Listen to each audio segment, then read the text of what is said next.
At this time, I figured out which note goes where. This is it. One fell down. Gotta put it back.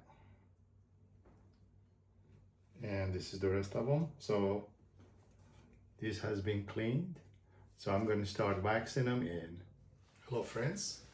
Following up on restoring this pretty accordion that I showed you before.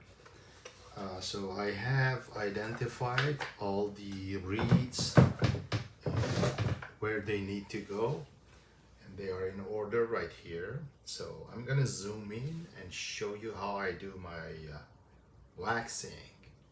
The way I do it, different people do it differently, but I've come with this method that I like and I have better control.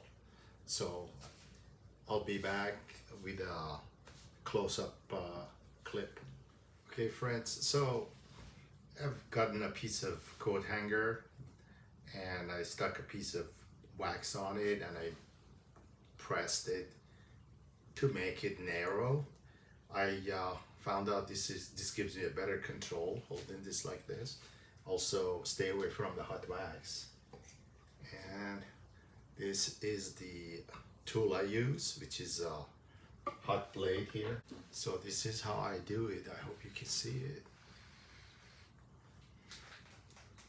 I do 3 or 4 reeds at one go, and the wax stays flexible enough for me to install 4 reeds. And that's a temporary installation. Afterwards, I'll go back and I fill all around it with wax to make sure there are no holes. Okay, let's do it.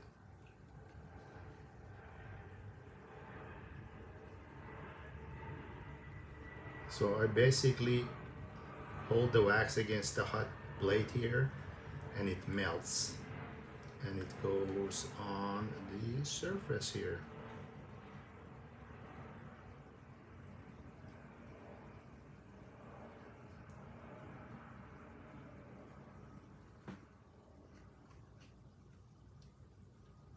I'm doing 4 right now. And what you want to have is you want to have your reed block at an angle. If you sit it like I am, it already has an angle. So the hot wax flows down with gravity, goes on that down on the slope. Okay, so I put this back and I start installing. Gotta make sure that the bottom valve is clear of the hot wax, otherwise it's not gonna play.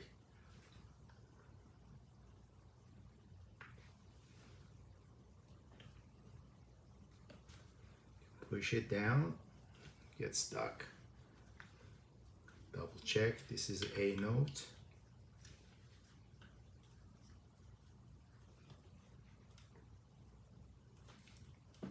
That's the second one.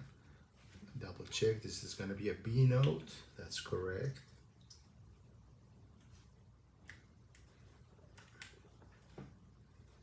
Okay, I usually do the whole thing and then I go around and fill the gaps with hot wax.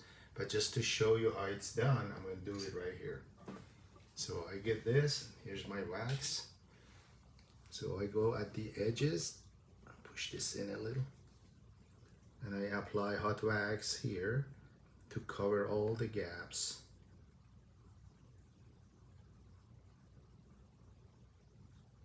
There we go. Now I go to the side,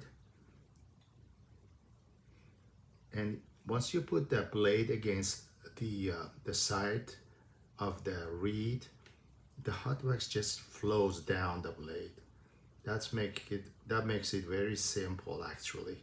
Still have to control because the hot wax may drip on your valves and then you have to change the valve.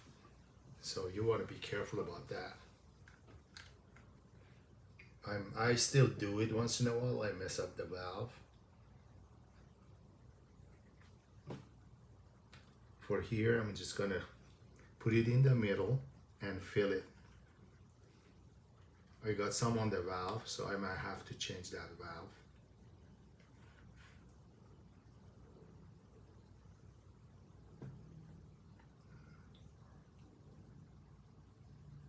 Okay, a little bit here.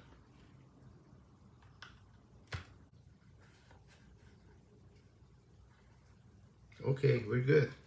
Then we go on top right here. Put the hot wax on top. Then of course later on we're going to do a light test. Make sure we don't have any holes. Okay, we're good. So that's how it's done.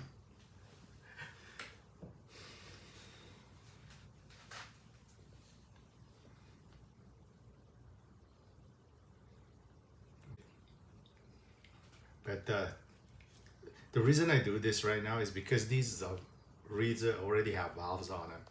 If I'm washing the reeds and they don't have valves on them, I don't put valves on them until after I do the waxing.